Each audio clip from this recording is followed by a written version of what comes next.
Hare Krishna, Hare Krishna, Krishna Krishna. Srila പ്രഭുപാദിൻ്റെ ലീലാമൃതയിൽ വായിച്ചൊരു കാര്യമാണ്. അതിൽ ഒരു വേളയിൽ ശ്രീല പ്രഭുപാദ് ഒരു ടെമ്പിളിൽ ഡെയ്റ്റി ഇൻസ്റ്റാൾ ചെയ്യുന്ന സമയമാണ്.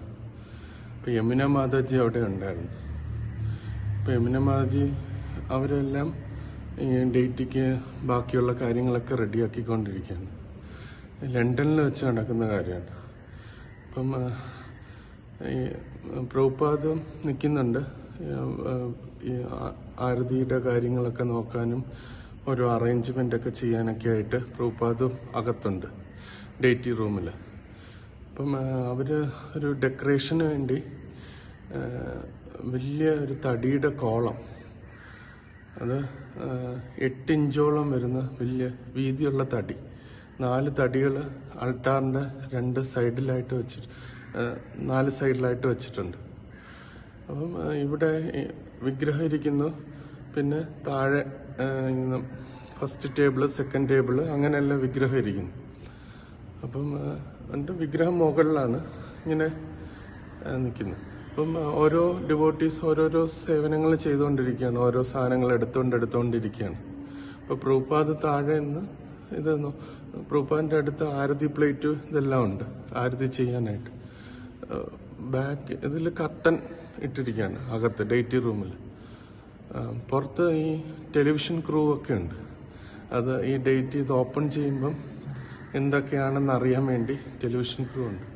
അപ്പോൾ ഈ കോളം, വലിയ 4 കോളം, അത് പില്ലർ പോലെ വച്ചിരിക്കുകയാണ്.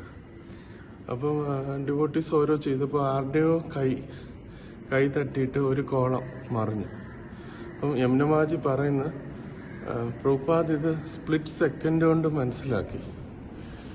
പ്രഭുപാദ് എന്നിട്ട് ആ ആരതി പ്ലേറ്റ് ഇരിക്കുന്നത് പെട്ടെന്ന് മാറ്റുകയും ഇടത്തേക്കാല് ആ ഭാഗത്ത് വയ്ക്കുകയും വലത്തേക്കാല് കുറച്ചും കൂടെ മുകളിലേക്ക് അടുത്ത സെക്കൻഡ് സ്റ്റെപ്പിൽ വെച്ചിട്ട് പ്രഭുപാദ് തൻ്റെ വലത്ത് കൈ കൊണ്ട് ഇതിനെ താങ്ങി നിർത്തി.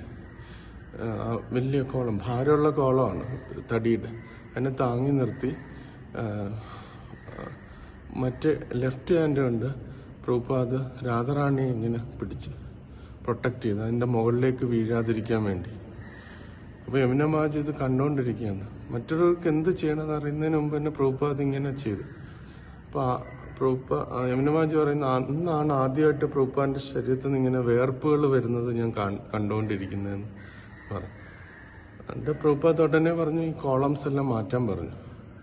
അപ്പോൾ എല്ലാ ഡിവോട്ടീസും വന്ന് 2-3 പേര് വേണം അത് പൊക്കിക്കൊണ്ടുപോകാനായിട്ട്. അപ്പോൾ എല്ലാവരും ഇത് എടുത്ത് ബാക്കിലൂടെ ആ കർട്ടൻ്റെ അപ്പുറത്തുകൂടെ കൊണ്ട് മാറ്റിക്കൊണ്ട് വെച്ച്. പക്ഷെ ടെലിവിഷൻ ക്രൂവിന് അത് അറിയത്തില്ല. അവർ വിചാരിക്കും ഇത് യജ്ഞത്തിൻ്റെ എന്തോ പരിപാടി നടക്കുകയാണെന്ന് വിചാരിച്ച് അവരതെല്ലാം വീഡിയോ ഒക്കെ എടുത്തുകൊണ്ടിരിക്കും, ഓരോരുത്തർ ഇത് കൊണ്ടുപോകുന്നത്. അപ്പം എന്നിട്ട് യമുനമാജി പറയാണ് പ്രഭുപാദ് ഡൂ ദ നീഡ്ഫുൾ എന്താണെന്നുള്ളത് കറക്റ്റ് കാണിച്ചു തന്നു. വളരെ സൗമ്യമായിട്ട് ആരതി കാര്യങ്ങളൊക്കെ ചെയ്തുകൊണ്ടിരുന്ന പ്രഭുപാദ് ഒരു ആവശ്യം വന്നപ്പോഴത്തേനും ഒരു ക്ഷത്രിയനെ പോലെ എങ്ങനെ പെരുമാറണം എന്ന് കാണിച്ചു തന്നു എന്നുള്ളത് അതിൽ യമുനമാജി പറഞ്ഞു.